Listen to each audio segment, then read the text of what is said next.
네, 지금부터는 이번 더불어민주당 신임 지도부 선거에서 가장 높은 득표율로 당선된 그 득표율은 19.88%입니다.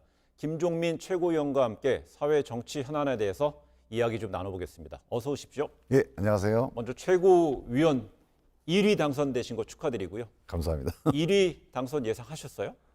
예, 아무래도 저희가 사전에 여론조사를 하니까 네. 대략 이제 방향이 전망이 되죠. 네. 근데 아무래도 선거는 뚜껑 열 때까지는 잘 몰라요. 네. 근데 하여튼 선거 여론조사 해봤더니 1위는 나오는데 네. 뚜껑 열리기 전까지 안심하지 않으셨다. 그렇죠. 예.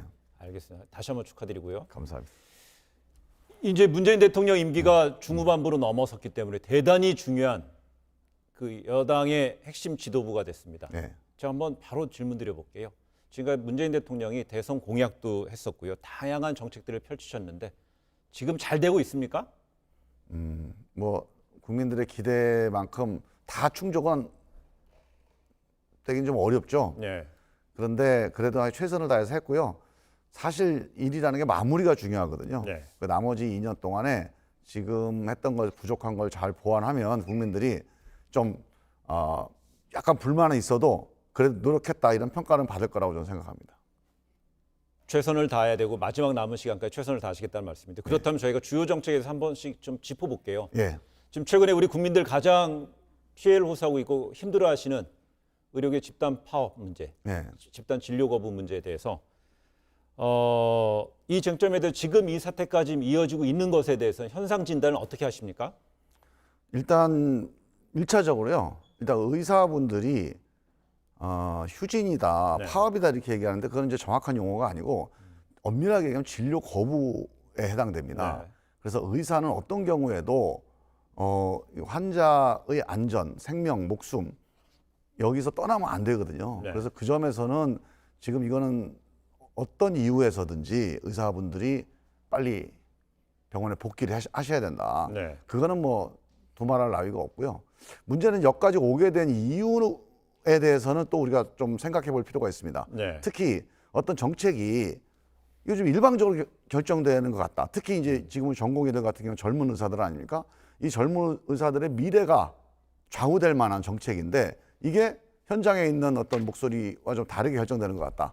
이런 목소리들이 사전에 좀 수렴되지 않은 점, 특별히 이제 이거는 예상을 해볼 수 있었던 건데 코로나 전국에서 지금 의사분들이 의료진이 엄청나게 고생하고 있지 않습니까? 네. 이런 과정에서 의사 집단의 의사 계층의 어떤 이해관계에 영향을 크게 줄 만한 이런 정책들이 추진하는 게 과연 또 뭐 맞는 시기였느냐 이런 쟁점들이 있어요. 시기적으로 이 정책을 내놓을 때 시기적으로 문제가 있었고 또한 이해 당사자들의 의견 수렴이 부족했다. 네, 그런 이게 그러면 점들은 한번 더불어민주당 내에 지금 짚어보자는 전반적인 어떤 생각입니까? 아니면 우리 김종민 최고위원님의 뭐 이거 가지고 전반적으로 토론해 본 적은 없는데요. 네. 제가 이제 보는 이제 그런 시각인데 그런 점에서 보면 일단 1차적으로 의료진이 빨리 진료 거부를 중단하고 네. 빨리 함께 병원으로 와서 진료를 하셔야 된다. 이게 일단 우선적이고 네. 그렇게 되면 이 코로나 상황이 좀 정리가 되면 그 지금 의사들이 주장하던 그런 방향에 대한 얘기는 네. 좀 열어놓고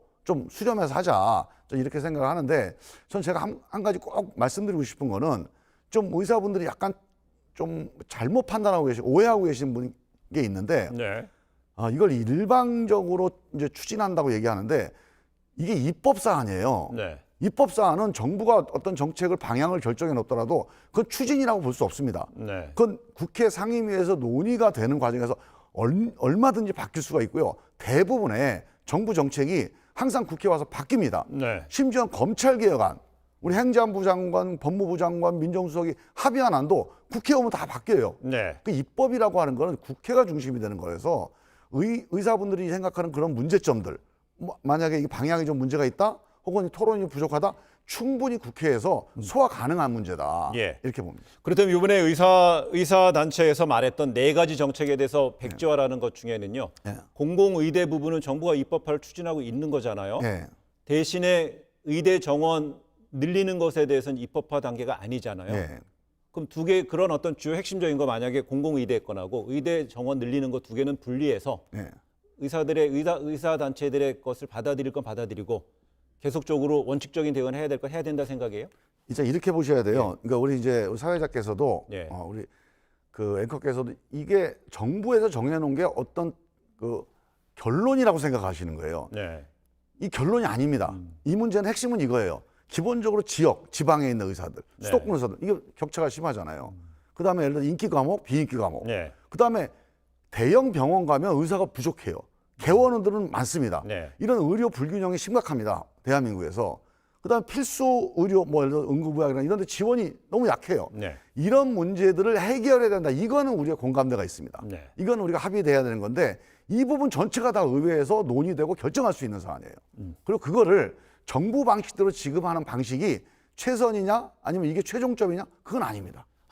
그럼 어제 그 더불어민주당의 신임 정책위 의장인 한정혜 그 보건복지위원장이 네.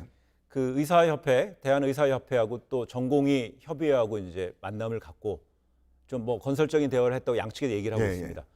그것이 혹시 그 입법화가 안 되고 있는 의대 정원에 대해서는 의사단체에서 말하고 있는 원점 재논의에 대해 동의해 준다는 맥락으로 해석이 가능한 거예요? 그러니까 원점 재논이라는 게 이런 네. 거죠. 이 부분에 대해서 결정된 게 없어야지. 네. 그렇죠. 그러니까 정부 입장을 철회하라. 네. 정부 입장을 철회하기는 어렵어요. 정부가 나름대로 고민해서 내놓은 방침이 있잖아요. 네. 근데 문제는 정부 입장이 결론이 아니라는 것을 우리 국회가 보증을 하는 거예요.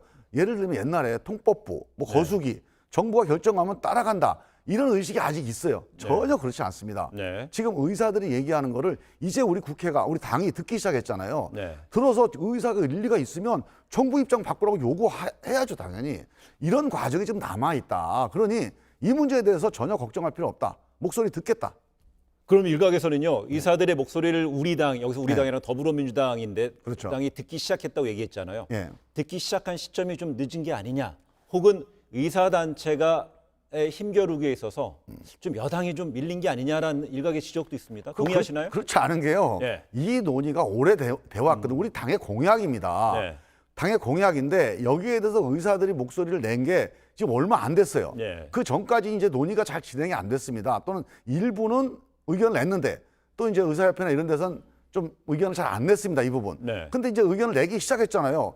우리가 아무리 공약이지만 그 이해 당사자들이 반대하거나 이의 제기를 하는데 우리 당이 그걸 왜 안 듣습니까? 네. 토론해봐야죠. 네. 그 토론이 지금 시작되는데 그게 이제 코로나 전국이니까 지금 진행하는 것보다는 이거 좀 정리되면 본격적으로 네. 하자는 거죠. 그럼 그 전에 본격적으로 코로나19가 진정돼 이후에 본격적으로 하기 전에 네. 의사단체에서 말하고 있는 원점 재논이라는 표현에 있어서 명문화해달라는 거, 네. 그래서 명문화할 수 있는 표현은 어느 정도까지가 가능하다고 최고위원으로서 보시나요? 제가 이제 국문과를 나와가지고 예. 이 용어에 대해서 우리가 너무 용어에 대해서 이게 그 발목 잡히면 안 된다는 건데 정책 철회를 자꾸 요구를 했잖아요. 네. 정책 철회는 아주 명료한 단어가 아닙니다. 철회라고 하는 건 이런 거예요. 이 정책 추진을 철회하라. 그러면 중단이잖아요.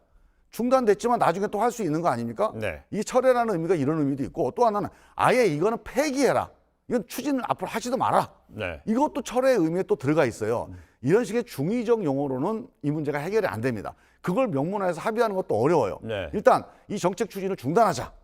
여기서 정부가 추진하고 있잖아요, 지금. 네. 근데 그게 의견이 지금 반대가 있잖아요. 네. 일단 이거를 추진하지 말고 중단하자. 그 대신 이 문제를 어떻게 할지에 대해서는 코로나 이후에 국회에서 논의하자. 왜? 입법 사안이니까. 명문화할 수 있는 거는 정책 추진을 중단한다. 네. 요 정도가 명문화되면 된다는 게 그리고 우리 이제 김종민 의사들의 최고위원의 의견을 현장 의견을 수렴해서 국회에서 새로 논의하자. 예, 알겠습니다. 네, 정부 입장에서 시작하는 게 아니라 정부는 입장을 낼 수 있죠. 알겠습니다. 전 국민적인 또 다른 관심사 바로 2차 긴급 재난 지원금입니다. 네. 지금 여야 지도부가 새롭게 좀 구성이 되면서 선별 지급에 좀 의견이 맞춰지고 있는데요. 일각에서는 전 국민한테 보편적으로 지급하자 이런 주장도 내고 있습니다. 김종민 최고위원은 어떻게 보십니까? 그 말씀을 좀 드릴 텐데요. 네. 고진 앞서서 보편과 선별에 대한 용어를 네. 자꾸 제가 오늘 용어 말씀을 드리는데 국문과시니까 한번 하셔야 이게 될것 원래 나온 얘기가 복지 논쟁할 때 나온 얘기예요. 선별 복지냐 보편 복지냐. 근데 이건 되게 중요한 철학적 정책적 철학이죠. 차이가 있습니다. 네. 왜냐하면 복지 정책은 한번 결정이 되면 10년, 20년 지속해야 되거든요. 보편적으로 할 거냐 선별적으로 할 거냐는 되게 큰 차이를 보이고 네. 있는 거예요. 근데 이 긴급재난지원금은 일시적이고 아주 특별한 이유에 의해서 투입되는 정책이거든요. 네. 이거는 전 국민을 대상으로 지급하느냐 필요한 사람한테 맞춤형으로 지급하느냐가 전혀 적대적이지 않습니다. 둘 다 같이 갈 수 있는 거예요. 네. 그래서 전혀 이 두 가지를 충돌하는 것을 보지 말고 보편 선별이라고 하는 복지에서 쓰는 용어가 또 맞지 않아요. 네. 그래서 이거는 전 국민 지급이냐 맞춤형 지원이냐 이게 핵심 쟁점입니다. 네. 그런데 지금요 이게 중요한 게 코로나 상황이 이게 현실이 중요하잖아요. 실사구시적으로 네. 봐야 돼요. 코로나 상황이요 특정한 계층하고 특정한 직업군들한테 엄청나게 심각하게 피해를 주고 있어요. 국민 중에서도 그렇죠. 예. 네. 그래서 경기 전체가 안 좋은 것도 사실이지만 네. 특정한 직업군과 특정한 계층에게는 상당히 심각한 상황이에요.